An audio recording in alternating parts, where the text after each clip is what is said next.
Well, first and foremost, I want to thank Amber and Chandler for inviting me to speak with you guys today. And I kind of want to start off by thanking all of you as educators. I think being a teacher, higher ed, whether you're in kindergarten, in grade school, whatever that is, I think that's a very, very important yet challenging role at any time, at any stage, right? I cannot wrap my head around how challenging it must have been over the last 2 years with the wave of obstacles that we've faced. So my kudos to you. You guys are the difference makers. And as someone who has had really important mentors and teachers, professors, coaches throughout his life, I have like a fond appreciation for all of you. So huge kudos to everything that you've all the support that you've provided students over the last 2+ years. This session, I think, is going to be a little bit different than some of the others that you've had. I kind of went through the library of previous presentations and summits yesterday, and I thought that there were some really great technical tools that can really help educators provide students with an understanding of whether it's influencer marketing or digital or whatever that is. And I think that that is all well and good. I am a believer, though, that particularly for students and for young grads, the number one thing for me that I look for whenever I'm interviewing someone or recruiting or whatever that is, are the intangibles, right? Are they hardworking? Do they listen? Do they not make the same mistake twice? Do they have a good attitude? Are they team oriented? So on and so forth. And I think that those intangibles can really be shaped by educators, right? So I had my two primary, I was a PR student way too long ago, and I had two incredible professors, right? And I certainly learned a lot as a public relations student about, you know, definitions of public relations and, you know, strategic writing and all of those things. And those were certainly important. And I applied a lot of that to my first role. But above all, what my professors taught me was how to work hard, how to take feedback, how to treat other people. And those were intangibles that they continued to reinforce and are so crucial to how I approach my professional career today. So this session is going to talk a little bit about that and how I believe educators have an influence of just kind of shaping some of those skills. And what I really wanted to talk about was networking and the importance of networking, particularly when you are in school, to help kind of set you up for the future. And for me, I am a product of someone who was able to successfully network into all of my roles professionally, right? And something that was ingrained in my head as a student was to make sure that you expand your network and to really engage and create valuable, meaningful, personalized relationships with people and leverage those relationships accordingly to help kind of take the next step, right? And what I fear when I'm interacting with students is that not all of that, students don't have that same kind of approach, right?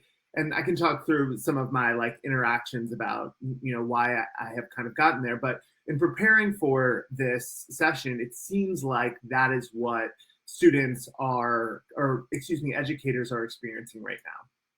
So, and Amber, forgive me, I forget if I set up the poll or if you guys set up the poll, but I'd love to hear from you guys in the chat. Like, do you feel like your students are good at networking and developing professional relationships? I'm just curious if you guys are feeling the same thing as well, and if you feel like there's room for these students to kind of expand on that skill.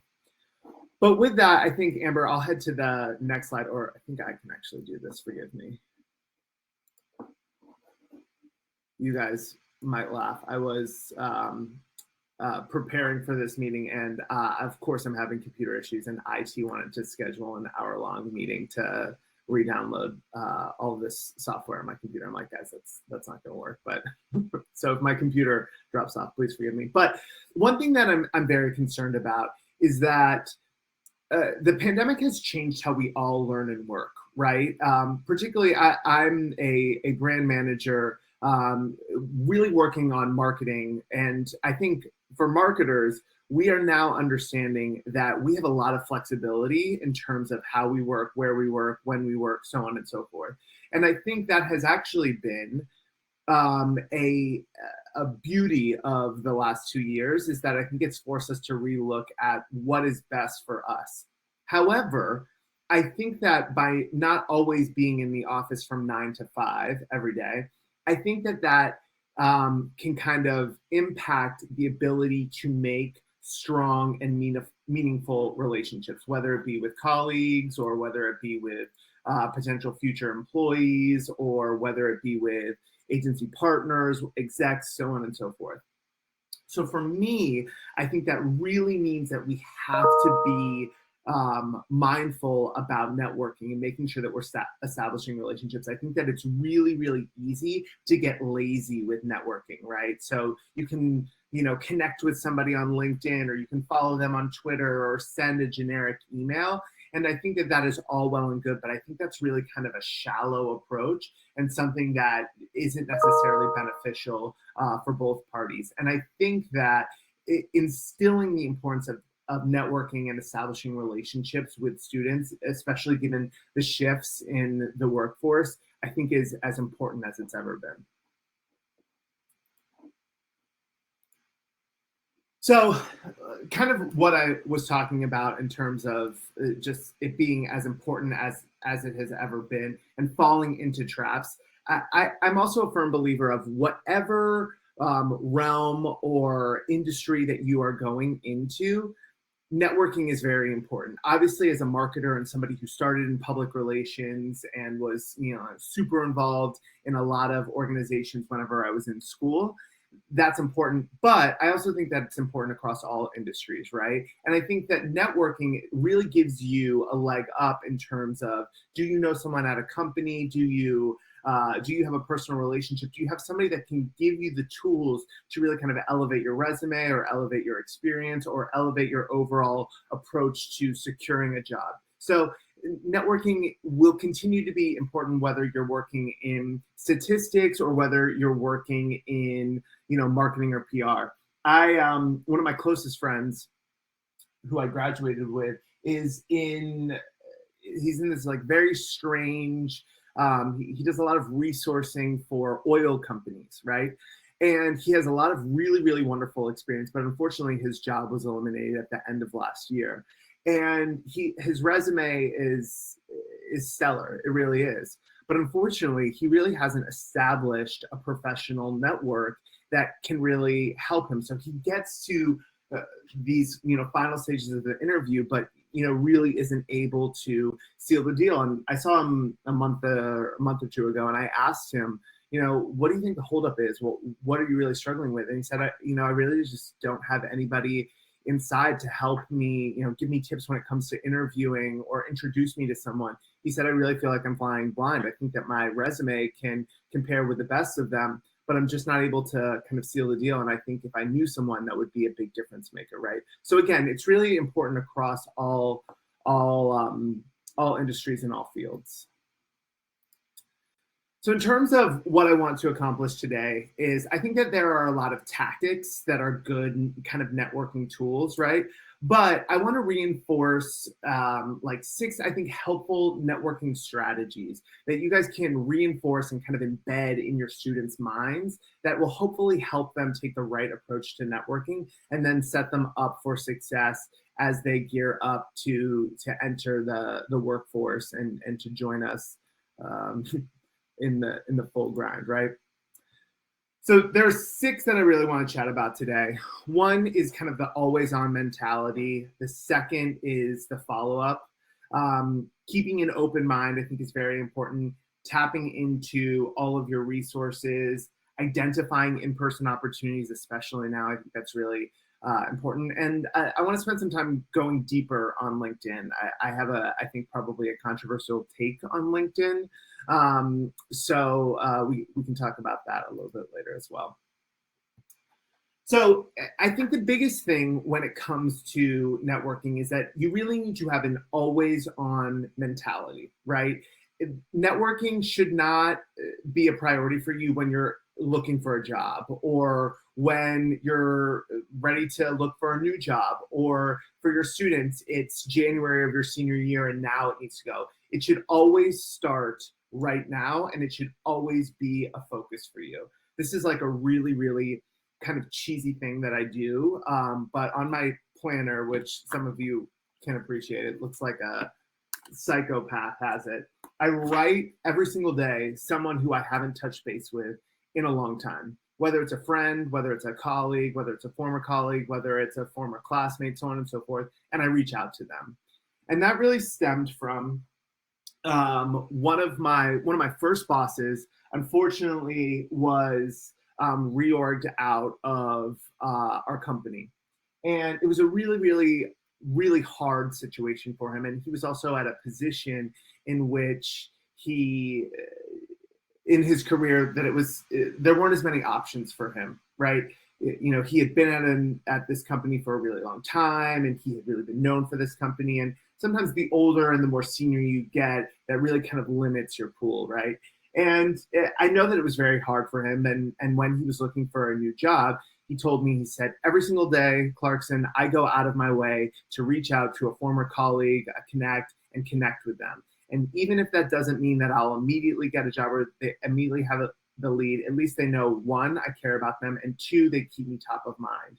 And fortunately, since then, he has secured this like really kind of like dream gig that will be the highlight of his career. And I'm a firm believer that because he has put so much and has invested so much in his professional and personal network, that has given back to him. And whenever he was announced, the flood of congratulations and support and love that he got, for me, was telling about how much he invested in his personal network. So that big old story aside, I think that it's very important for them to realize that there's always an opportunity to network, and you should spend every single day trying to do that. Does that mean you need to go to a happy hour every single day and get 17 business cards? Of course not. But you should always have the mindset that you are prepared to meet someone, whether it's in your industry of choice or whether it's not, and kind of take that in. I think it serves you certainly well professionally, but also just kind of in life. I think that's a really healthy attitude to have. So I think that reinforcing to them that the time is always now, and it can't just be whenever you're looking for a job or you're getting ready to graduate. Because also I think that people can sense that, and it feels a little disingenuous, and that's obviously not what they're aiming to accomplish as well. I'm sorry, guys, I'm like trash when it comes to changing this slide, so please forgive me. But the next is the art of the follow-up. And I think a lot of you have probably instilled in your students, like, make sure that you follow up with any guest speakers or people that you've met, or whether you're at a professional summit or whatever that might be. I have asked my former professors, I've asked current educators, I've asked professionals, and the consensus is very clear. My experience is that students are hot garbage at following up, particularly in any sort of meaningful way. So for the first few years I was out of school, and I would present to local PRSSA chapters or local alumni groups or new pros groups or whatever. And I would hand out my business card and I would say, please reach out to me, so on and so forth. It was miraculous. I wouldn't hear a thing. And then I started shifting my kind of mentality to where I would tell people, I'm speaking to 20 of you right now. If I hear from one of you, it will be a miracle. And I am giving you a permission structure to reach out to me to let me help you, right? And for me, networking is making sure, excuse me, that you have a large, vast network that can help you out. And again, people, my professor my advisor in school, when I was talking to her this week, she said, people treat business cards like trading cards. They just collect them and do absolutely nothing with them. And granted, some of them might think that, like you, that I'm a total jackass and probably not worth any time, right? However, the fact of the matter is, I am somebody who is a product of people who helped me. And I am willing to help you if you will let me, whether you like me or whether you don't, whether you think that I could be helpful to you or whether you don't, it's still important. So following up is just so crucial. And what I'm seeing is that a lot of people aren't doing it. And I think that that is an issue, right? So encouraging your students, make sure that you follow up, make sure that you are personalized and intentional about your follow up, and then also making sure that you stay in touch. Again, whether you think that's going to lead to something beneficial, it may not, but it's so important to follow up. And that is just a gear that I notice that students really don't have right now, which I think is doing them a pretty huge disservice. So keeping an open mind, I think that that is also really, really important. I think students, whenever, what I thought I wanted to do and where I thought I wanted to be and where I thought, who I thought I needed to speak to was like very set in stone, right? Like as a student, you have that dream list, right, of the people that you want to go after. But I think it's really important to have an open mind that, Joe Clarkson in North Carolina might not be my dream person or it might not be my dream gig, but I should still stay in touch with him, right? So the example that I use is one of my own. I was at a conference in Charlotte, North Carolina, and I had met someone at a kind of social who knew a former alumni of my school. We had a really nice chat. He was a really nice guy. And I stayed in touch with him. I reached out to him afterwards. I had no interest working at that agency. I had no interest moving to North Carolina. But, for me, I was just like, this guy seems cool. It seems like he's friends with a lot of people I respect. I should stay in touch with him.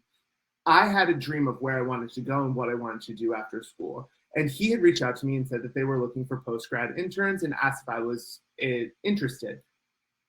I threw in my resume, not thinking anything of it. Applied for that internship, got that internship, and worked at that agency for 9 years, right? And I think if I had closed my mind, like, oh, I don't want to go to North Carolina, I haven't really heard of that agency, I'm not really interested in that.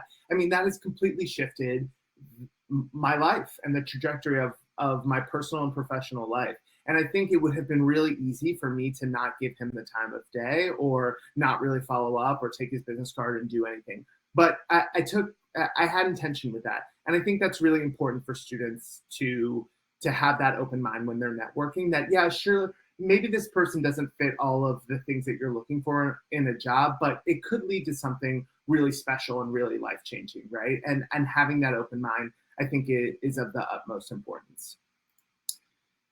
Tapping into all of the resources, I think this is something where I see students get a little narrow-minded in terms of like, oh, I'll work through my career counselor at school, or I'll try to tap into my professor. And I think that all of those obvious things they certainly should do. But I also think that we should be very aware of all the resources that we have access to. And you have to grind a little bit to tap into all of those. And will all of them be fruitful? No. But I think it's important, whether you have a family network, right? I know that the spirit of like, you don't want to lean on your family, but whether it's family or neighbors or people that you're close with, they might know people. And I think it's really important that students talk to those people and those networks and those families about what they're looking to accomplish and where they're looking to go, so on and so forth, because you never know where a connection could happen. I was an athlete growing up, and there were so many alumni who I played volleyball with who connected me with X, Y, and Z. Professional organizations, I think being as involved as possible when you're in school is, and I know that's not available to all students, and a lot of students have challenges, and I'm very, very sensitive to all of that. However, I think the more involved you can be, you're expanding your network, you're meeting new people, and that could lead to really, really great things as well. But also there's a wave of resources. I'll use the example that I tapped into, but we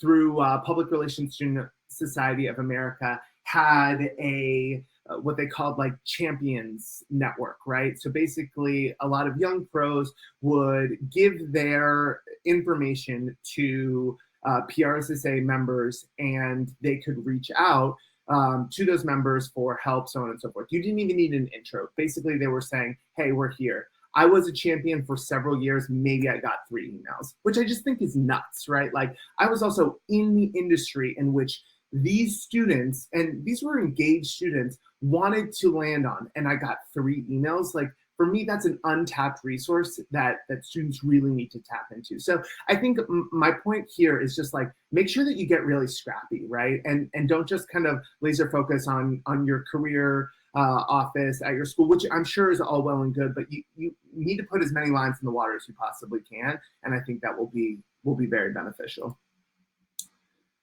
Okay, this is a tough one. And again, I know that there are so many challenges, 1 with the pandemic, 2 with just how we're rolling. And also, again, I'm sensitive to the fact that students don't always have these opportunities. But I'm a firm believer that if you can get someone in person, whether it's for coffee or whether you meet them for a happy hour or dinner, or whether they're on campus, those are the memory, that's what will really stick with professionals who are trying to help you out, right? I think Zoom is also gives us an opportunity for those who can't meet in person or can't travel. That gives us a good opportunity, but it needs to be a little bit more than an email, right? Because the more exposure that you have to someone, so they get a sense of your personality, how you roll, that's going to be beneficial to you, right? So I think it's going to be really, really important for students to strive for those in-person opportunities. If that can't happen, again, I think Zoom or Google Hangouts or however you guys roll, that provides good opportunities. But I think it's always better to have that in-person feel, because again, you get a sense of someone's personality, you can kind of read how they're rolling, what their type of energy is, and I think that you can kind of create a more meaningful relationship to expand to your network that can really help your students professionally. Okay, the last thing that I want to talk about is LinkedIn. So I think that what I'm about to say, I'm sure is going to get a lot of resistance or hate. I am a LinkedIn skeptic, but stick with me here. I know that LinkedIn is very effective from a recruiting perspective. One of my closest friends who I graduated with taps LinkedIn all the time, and she gets a lot of people. I have friends who have gotten really, really great jobs within LinkedIn.